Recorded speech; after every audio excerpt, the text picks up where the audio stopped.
Жарыктын баасын 77 тыйындан 1 сомго көтөрүү аргасыз чара. Мындай пикирин КМШга эмгеги сиңген энергетик эксперт Бекбо Маматбеков билдирди.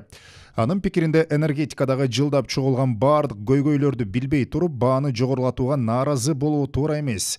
Электр энергия үчүн тарифти көтөрүү зарыл чара. Энергетика тармагында терең каатчылык болуп жатканын турмуш өзү көрсөтүп жатат.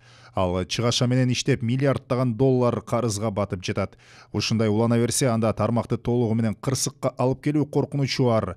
Тариф маселеси ар дайым аялуу болуп келген, анткени ар дайым абийирсиз саясатчыларга жагынуу үчүн жигердүү көтөрүлүп келген. Салыштыруу үчүн бүгүнкү күндө ар бир үйдө уюлдук телефондор бар жана түз маанисинде ар бир аппарат интернетке туташкан.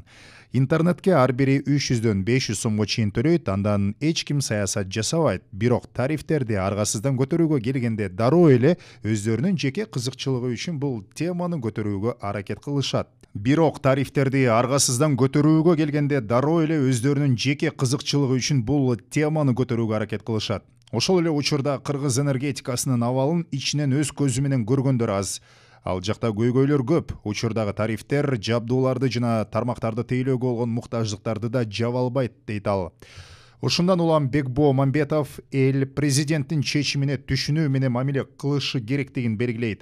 Мен өзүм 2-дүйнөлүк согуштан кийин төрөлгөм. Ал күндөр абдан оор болчу. Ошондо элдин башын бириктирип, кандай кыйынчылыкка карабай, элдин баары чогулуп, мамлекеттин өнүгүүсү үчүн иштеп, өлкө тезирээк бутуна турушу үчүн аракет көргөнүн көрдүм. Муну менен эл ар дайым зарыл чараларды саясаттан айырмалап турушу керектигин айткым келет, дейт эксперт.